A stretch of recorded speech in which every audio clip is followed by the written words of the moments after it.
Good morning, good afternoon, good evening, good night, or whatever time of the day you're watching this recording. And if you're on live, then good afternoon because it's noon in the UK. And I'm, as usual, at the minute based in Northern Ireland, the centre of the universe, for those of you that know it.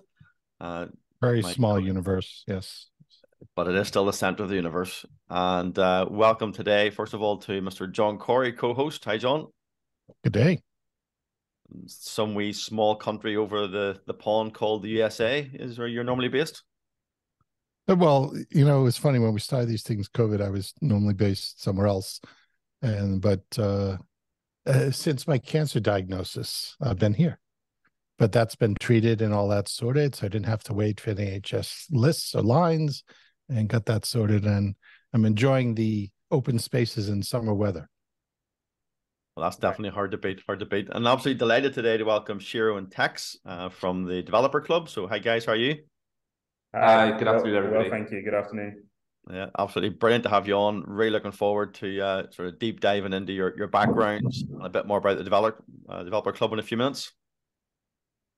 Yeah, we're very grateful to be here. So thank you to both David and John for inviting us. Thank you for the invite. Yeah, fantastic. Okay, so we have a wee bit of sort of housekeeping updates first, and then we'll pivot over to you guys in about 7 or 8 minutes. So, again, for anyone who's maybe tuning in for the first time, this is a monthly broadcast that is done.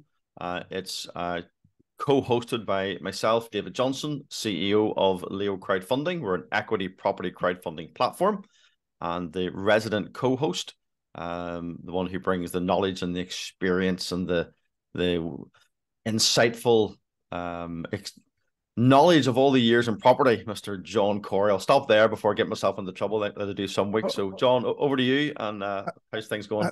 I was going to say that's three very polite ways of saying I'm old.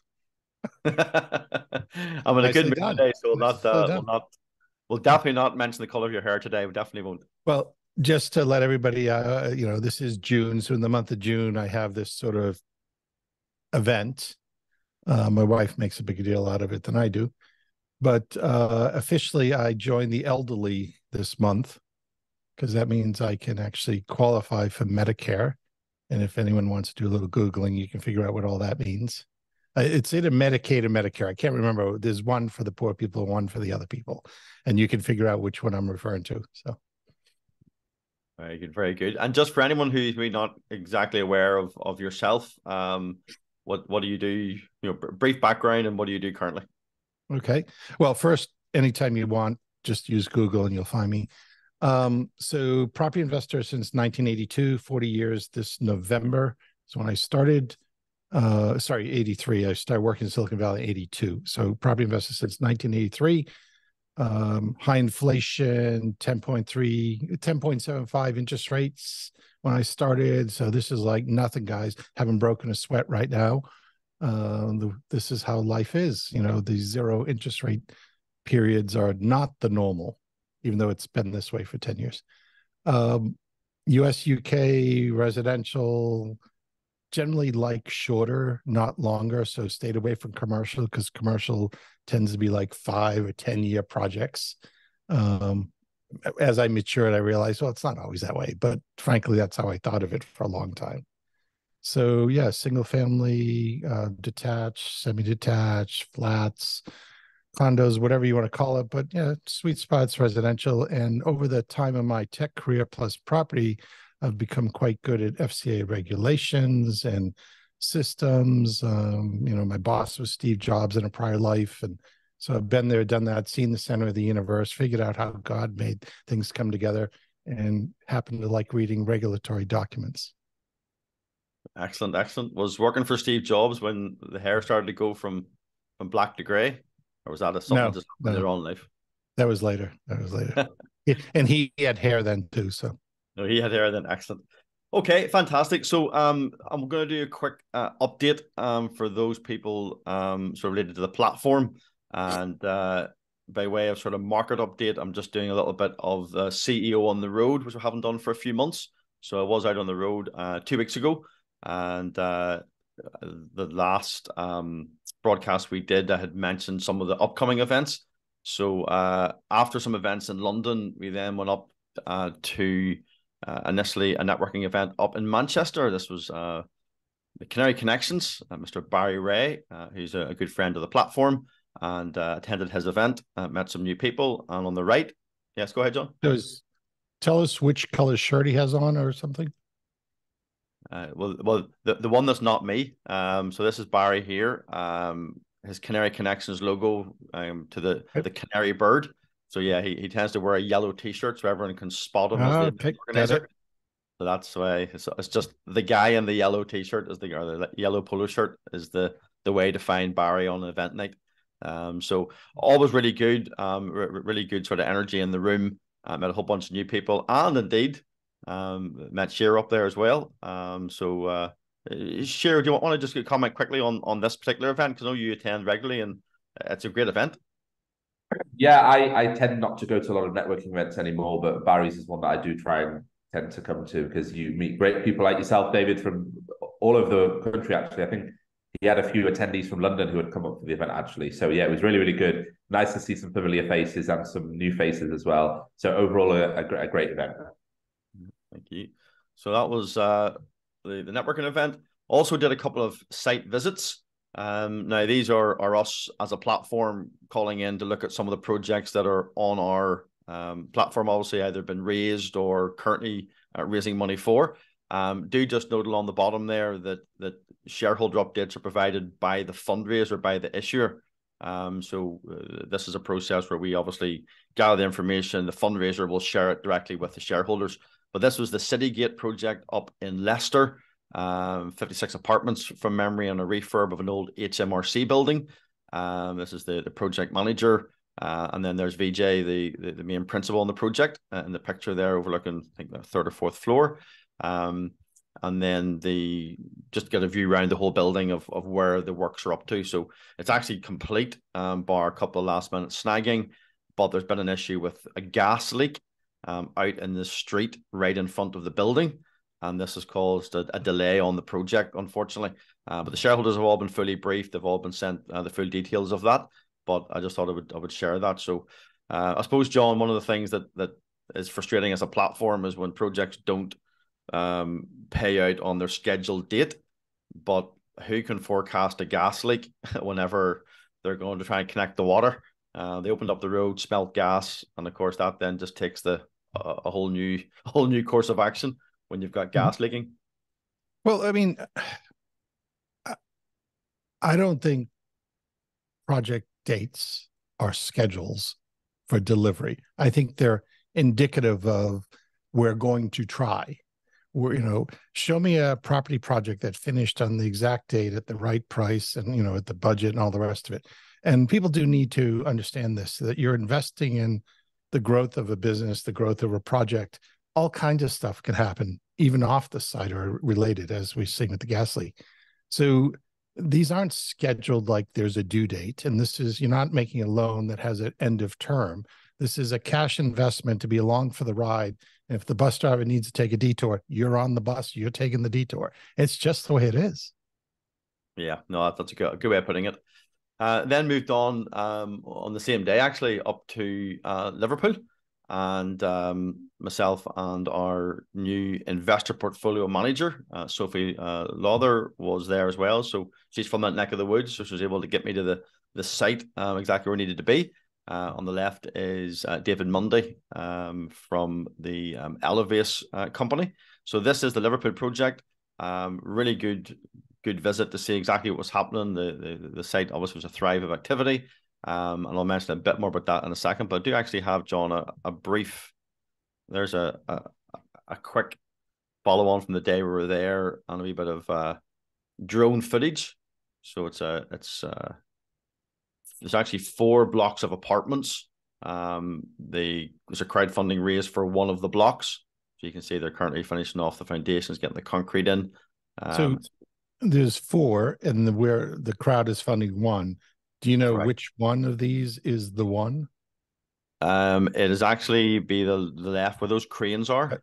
We're there. Yeah, so the back left on that.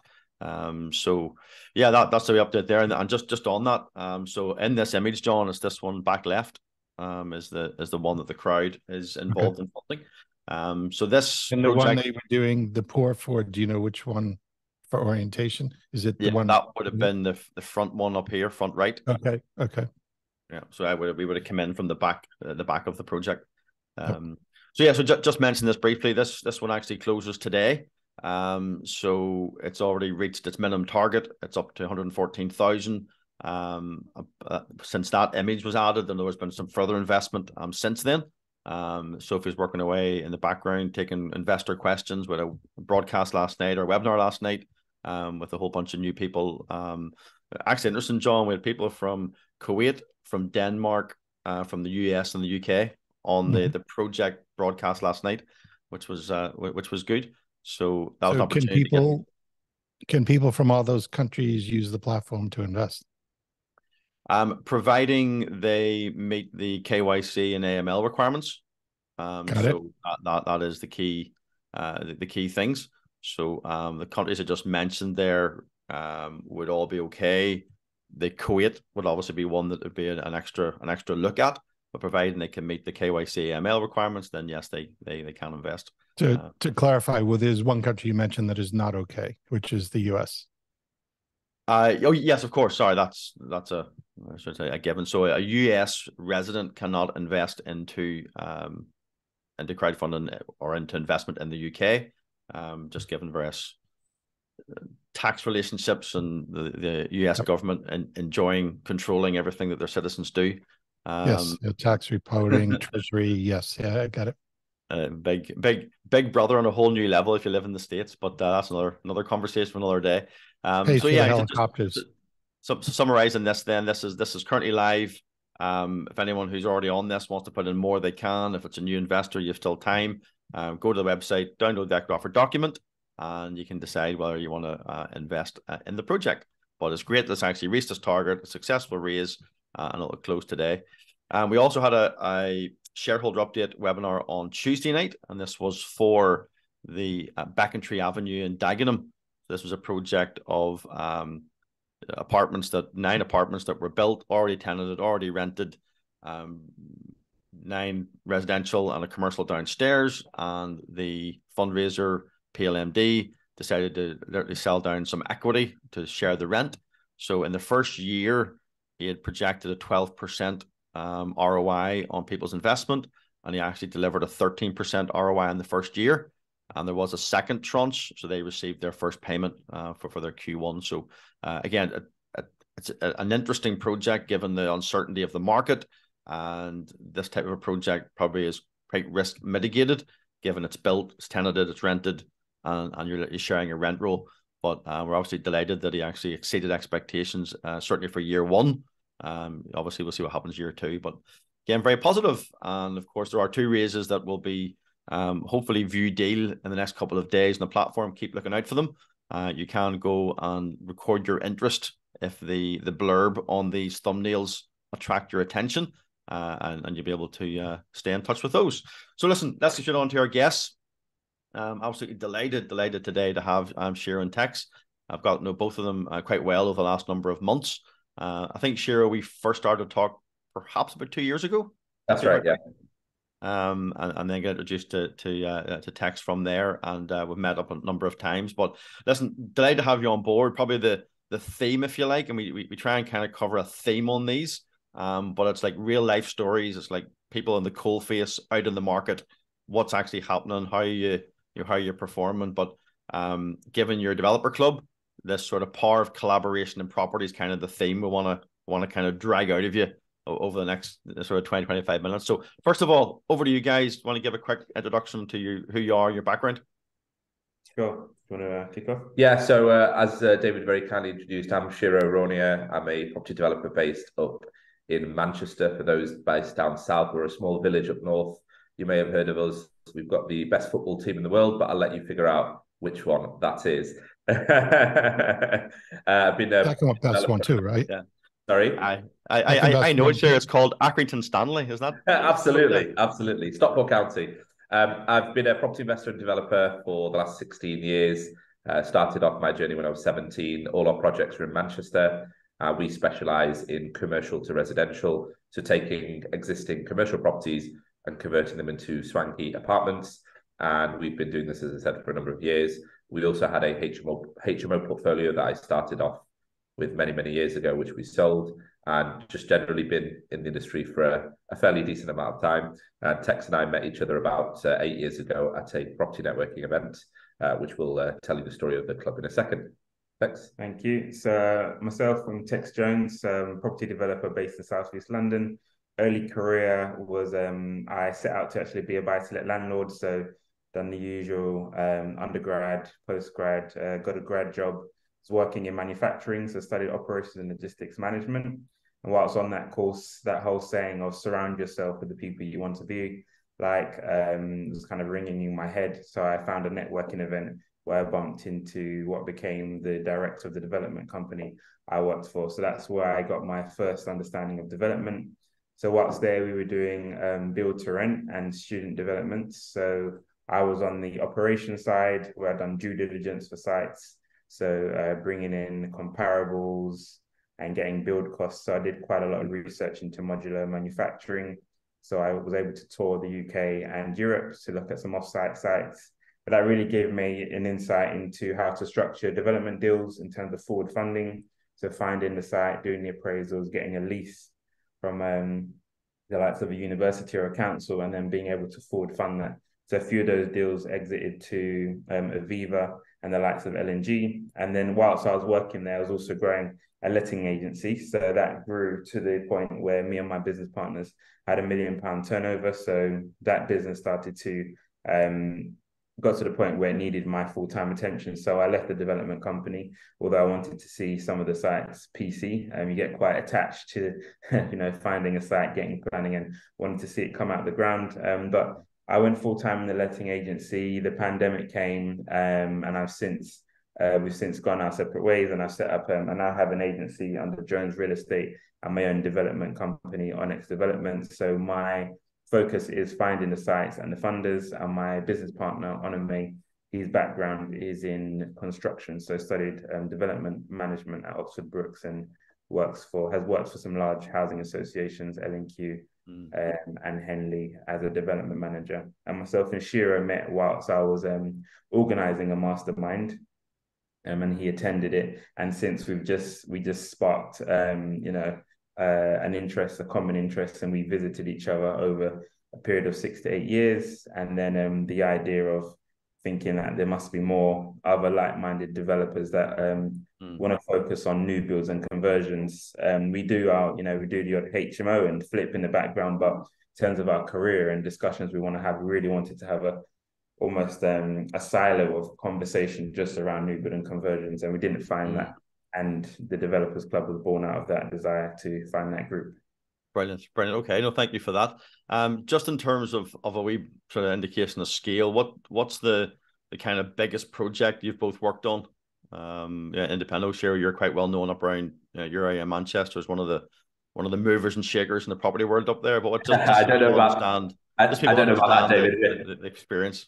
Yeah, we're trying. The biggest project I've been involved in is an office to resi scheme we did in Manchester for 115 apartments, and we just PC'd that last December. But generally speaking, we do projects between the 20 and 50 unit size, and generally we try to do a couple of those, 2 to 3 of those a year. So our general sort of MO is to do 100 units a year. So we would be, I guess, technically classed as a small SME house builder developer in comparison to some of the bigger developers. And who knows, one day we I'm sure we'll get there slowly. Myself, so I wear 2 hats. So as an employee, I worked on sites ranging from 15 million up to 150 million. And then as I've set out on my own, I've intentionally decided to start off small seed funding our initial site. So I've got anything between 6 and 2 units, either new builds and conversions in London. But you tend to find, David, that a lot of the developers up north or from the Midlands, they tend to have to do more volume to get the same outcome as, say, for example, our friends in the south, where, for example, the average GDV of one of my sites, one of my apartments, is £150,000. That equivalent in the south would probably be 3 times that amount. Hence, we need to do 3 times the amount to get the same GDV. So I think it's important to, appreciate that there is a little bit of context to that as well. That's a really good point. Okay. So you have mentioned this sort of synergy and desire of collaboration that grew into the developer club. So you want to just sort of speak sort of briefly as to how this came about and what were you trying to achieve with this? Sure. So I think both Tex and myself have really valued mentorship, networking, affiliation, as Tex mentioned in his previous summary. We used to informally meet each other and sort of mentor each other without knowing accountability without knowing we were doing it. And essentially, last year both Tex and I were trying to look for an organization that, number one, specifically is for developers, because a lot of the groups that we used to go to, they were full of service providers, so architects, planning consultant, which is great. But we wanted to sort of challenge ourselves and have discussions of what other developers are having. And the other point was we wanted to find a group that was specifically for young developers, young being under the age of 40. We know in our industry that, you know, if you're mid-30s and you're a developer, you're considered fairly young. In other industries like tech, I'm sure John will agree, in the tech industry, you know, they tend to retirement. Yeah, it would be at retirement age probably by now. So, and we couldn't basically find an organization that catered towards those two needs. So we thought, you know what, let's create something ourselves to harness and showcase the power of synergy, and also create some kind of targets. You'll probably see there on the slide, we've got a target in our group of delivering 10,000 new homes over the next 8 years.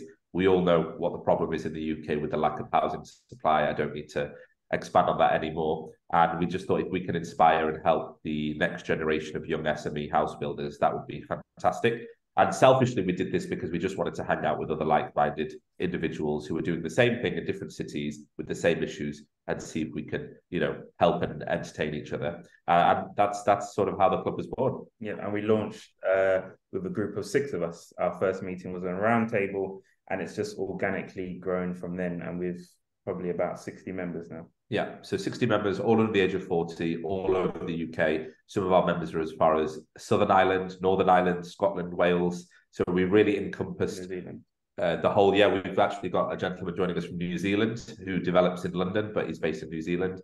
But we've developed, it's taken us quite a while, but we've managed to sort of find a really good group of members to hopefully scale up with. And you can see on the slide, we've got 2 groups. We have the executive and the board. The board is our sort of baby, the one that we started with. So we have around 23 members, and those members are all doing between 5 and 20 million pounds worth of projects each year. That's the group that we initially started with. And then the executive is for those investors, what we would call, that are transitioning to becoming a developer. So they may have HMOs, a couple of buy-to-lets, some SA, maybe even have done 1 or 2 development projects, but small projects. And they're trying to then scale up to doing 20, 30, 50 units a year.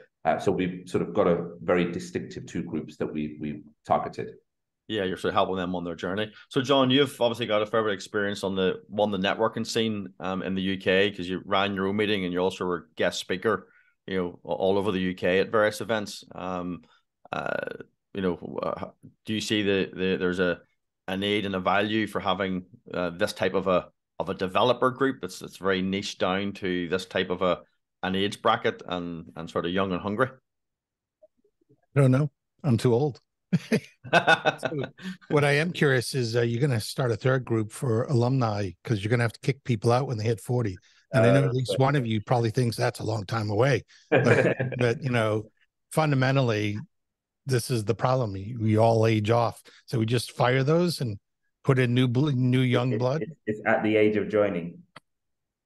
Oh, so this would be like the Rolling Stones, and we'll have the wheelchairs rolling out on stage. I mean, that would be great, John. You know, if some of our members stay with us for the next 10 years, it would be great to be able to say, actually, we've inspired and helped them grow their businesses from doing X to Y and contributing to our global target of delivering 10,000 homes, which we are very, very serious about. And, you know, we are getting a lot of attention now from government organizations and bigger organizations say, actually, you know what, you guys are right. We've typically tended to get advice or talk to those of a different generation, like our parents' generation. But actually, there is a new generation of developers coming through that have got AI, technology, MMC, modern methods of messaging, that want to use all these new sort of items in their, you know, development. Yeah, that are going to impact us for the next 40, 50 years. Absolutely. And we're the generation that we're, I guess, housing. We're the generation that have got the issues where we can't get on the housing ladder, rents have gone through the roof, excuse the pun, etc., etc. So who better to understand generation rent, the guys that are actually developing those properties that generation rent are living in. Yep. And what's interesting too is that you're going to probably have a skew towards the north, because essentially if you're going to hit 10,000 units, it's going to take a long time in London, because you can only afford to do one unit every 500,000. We're up north, you get them cheap as chips, so you can stack them high, sell them cheap. Yeah, I think it's quite a spread, an even spread, to be honest. Yeah. In terms of the club, we've got some guys doing some quite large schemes in London. Yeah, one of our members is based in Essex, is doing maybe 60, 70 units a year for social housing. So it is doable. You are right, John. If you're talking very generalistically, then yes, the Midlands, North Scotland, Wales, generally you are able to get higher units. But, London is where probably the biggest issue is, for obvious reasons. The sales are so high. So it's even more of a need for this kind of housing in the south. I mean, it's really interesting. One of the things I want to draw out of, and you've covered it really well there, Shiro, is this new generation of property developer. We've obviously got Tyler Newman from Newman Rose, who's one of your board members. And I've been working with him for a year and a half or so. He's done some races on the platform, but that was probably my first introduction to what you could probably call the new breed. And I'm 53, like not as old as John, of course, but I'm 53. And 53 though, I mean, like, come on, take him out. I know. So my generation of developer is that older generation, not tech savvy. Whereas when I met Tyler, he was just into social media, and he was into, as you say, AI and tech, and podcasting and broadcasting and all that. It was a different world to a lot of developers. So you've very much taken that and said, let's harness that sort of energy and desire to learn in this new world we have, and bring that sort of collaboration into a group. Absolutely. And what's really interesting, David, so we as an organization went to MIPIM this year. For those that don't know, MIPIM is, I think it's Europe's largest property conference that happens in the south of France in Cannes every year. And actually we met Homes England out there, who are a national organization that do various things. And they gave us the statistics that we were slightly shocked about, that in 10 years ago, I think 2022, 10 years ago. So 2002. 2012, yes. 2012, they did a survey to see how many SME developers were in the UK. And an SME in their eyes is a developer that's doing less than 1,000 units. So that, of course, includes regional house builders, small, like Northwest, Northeast, etc. So their survey said that there was 12,500 SME developers in the UK. They did the same survey last year, so 10 years on, 2022, and there's now apparently 2,500.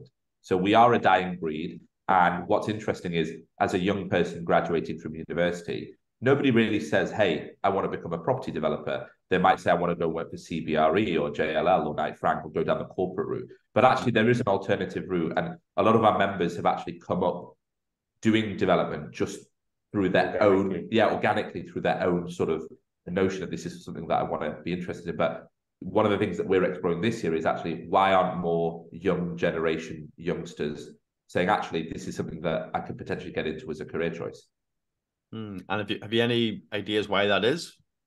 We're still exploring that. We're actually on our agenda for this year. We are potentially going to be doing an event also later on in the year in conjunction with one of the universities. And that's one of the things that we want to bring up, is why is the corporate element, and it's kind of obvious, it's salaried, it's fairly low barriers to entry, it's the natural route, where what we do is it can be very risky, it can be very lonely, hence the group, there are high barriers to entry. So I guess the basics are there, but we are trying to explore and encourage the younger generation to come through. I think in general, unless somebody shows you the ropes, it's very untangible. Having worked, it will sound odd to someone, but having worked for a larger developer, I could look at, Canary Wharf building and understand the pieces of the puzzle that need to be put together to get that out of the ground. But unless, we have the built environment is all around us, but it doesn't, understanding the capital stack, the planning, the delivery, there's so many moving parts. So perhaps we can be a beacon of light, and hopefully, for our social media interactions, the partnerships with universities and potentially even colleges, people can start to think and ask us questions. How have you managed to do that at that age? and then spark that interest, and then somebody say, actually, I want to be a house builder.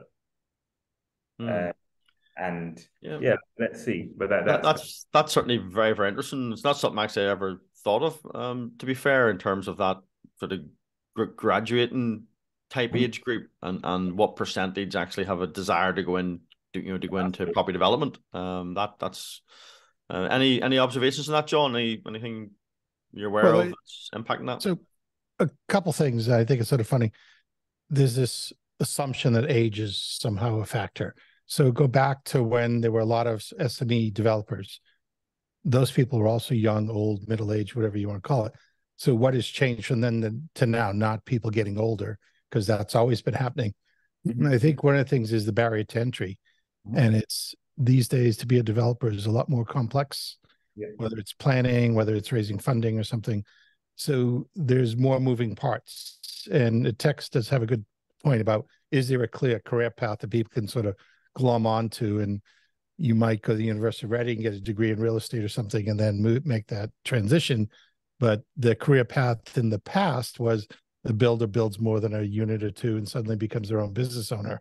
Well, setting up a business, raising the finance, dealing with the regulations might have been lighter or easier.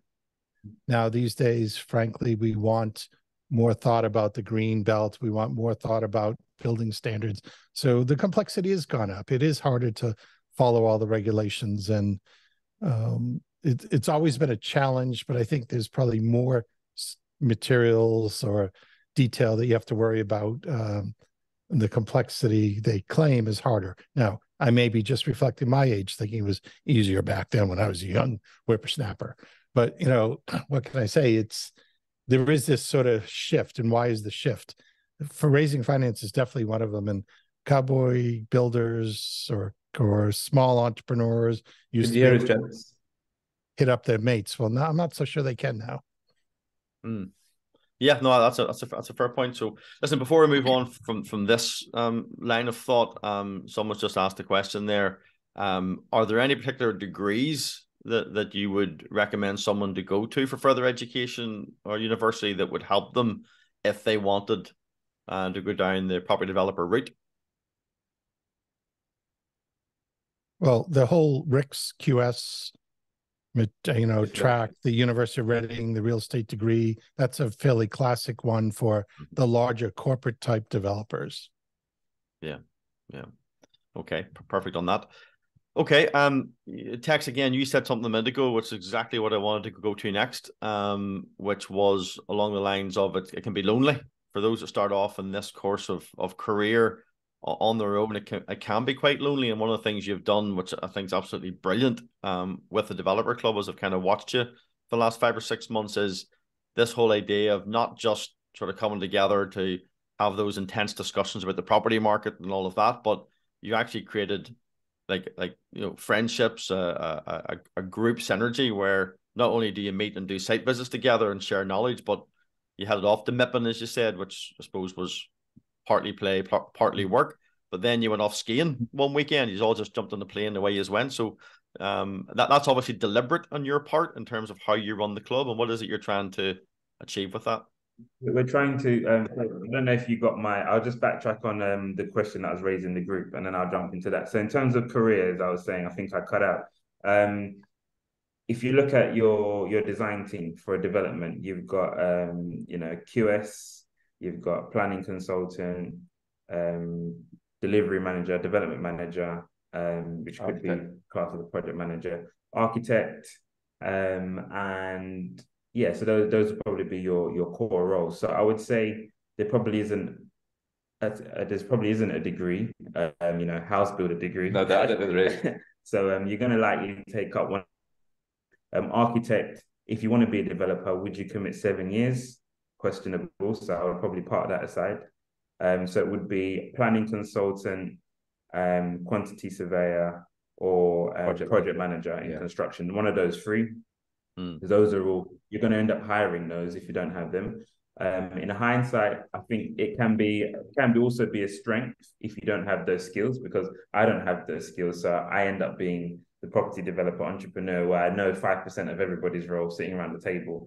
And you have to amass those people around you. But starting out as an SME developer, having one of those skills, it saves one of your professional fees, and that's invaluable. When you're appraising sites, there's only so much grace you can be given for people doing due diligence for free on your behalf. So if you can have that one of those skill sets in house, that would do you well. In terms of did you want to add? No. I was going to say on the social side of things. So again, being true to the founders of the club, it's me and Shiro, never did any business together. We haven't to date. We set up the club; it's a commercial venture, but 8 years as a friendship. So we wanted to replicate and create a platform essentially, so that other members in the club can also, create those friendships, encourage them to do site visits. They have buddy calls, and it's never been the Tex and Shiro show. We're learning from our members, and we essentially are able to utilize the platform that we've built also. So that social element, I think, is invaluable. People do business with people they like. Yeah. Property is a people's business from all, from top to the bottom, from dealing with tenants to dealing with contractors.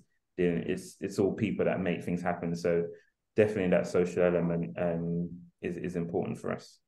Yeah, brilliant. Okay, so we're just down for the last sort of 5 minutes here of the guest part before we wrap up the overall broadcast.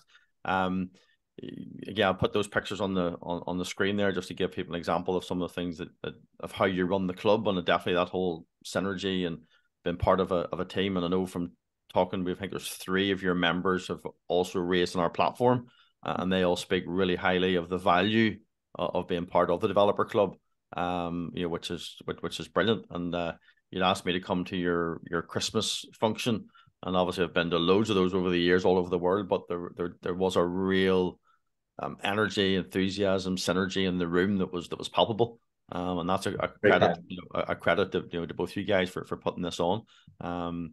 That leads us then to really the fact that we're announcing today officially that we have become one of your partners, as in Leo crowdfunding the platform. So people can see on the screen the other property related businesses that have chosen to become partners of the developer club.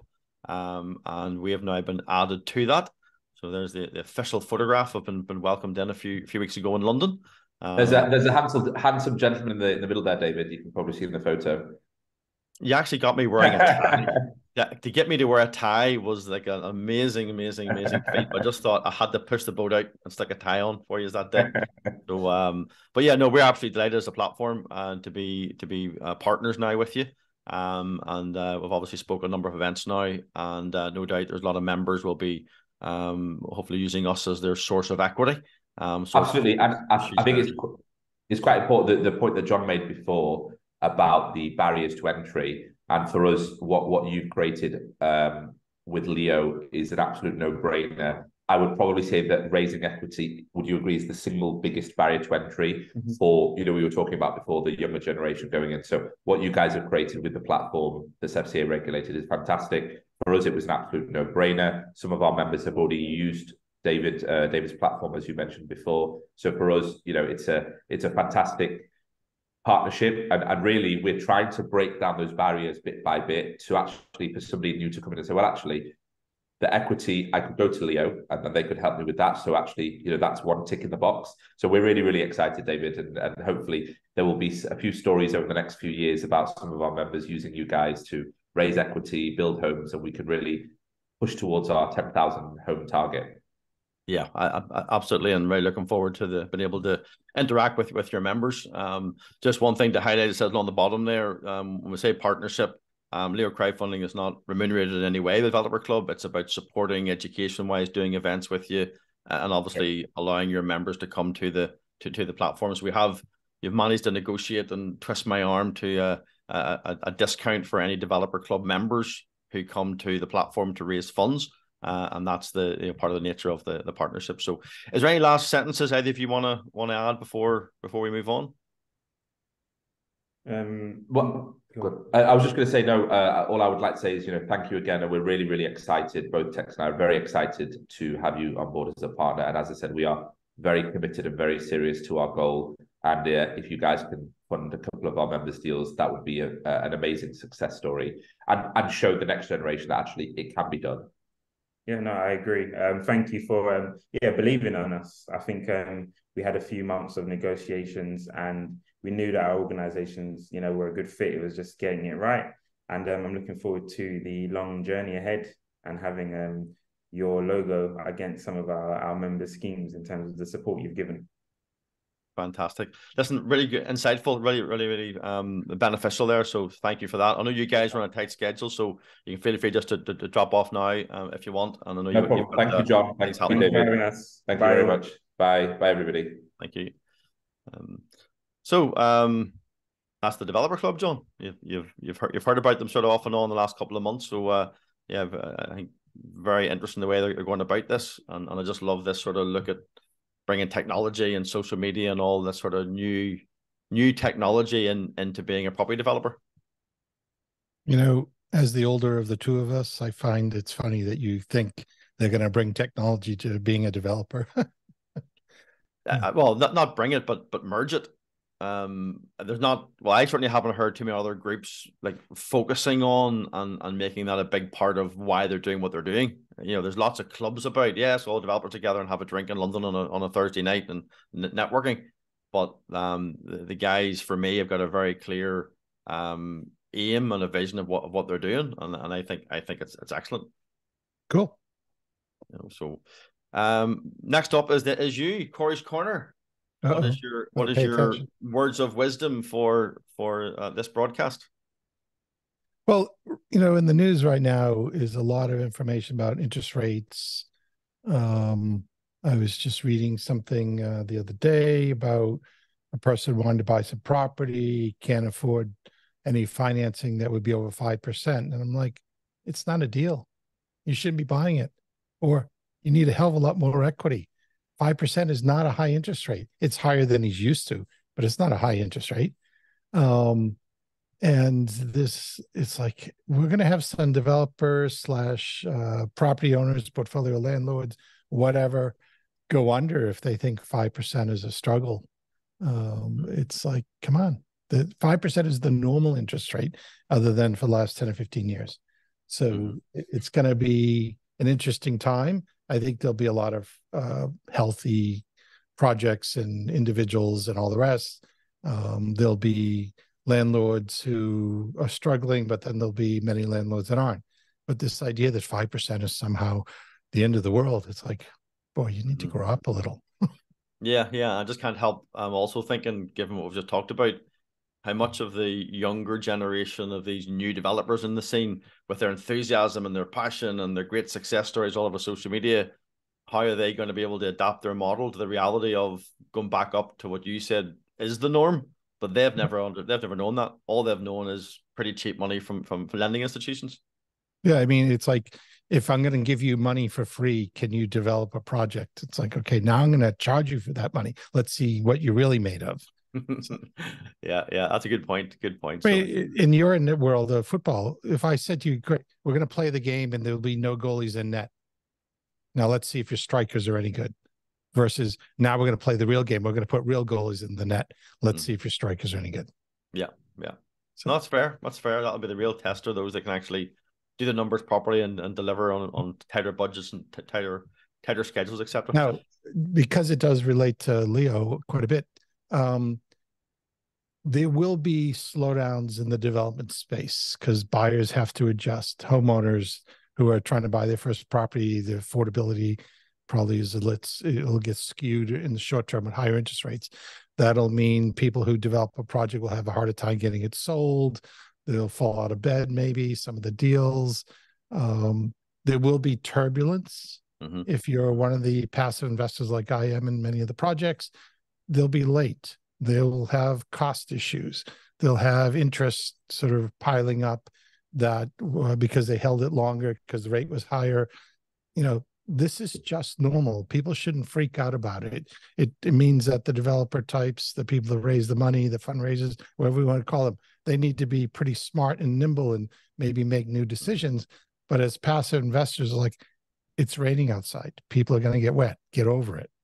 Yeah. No, good words of wisdom. That's a really good Corey's Corner for this episode.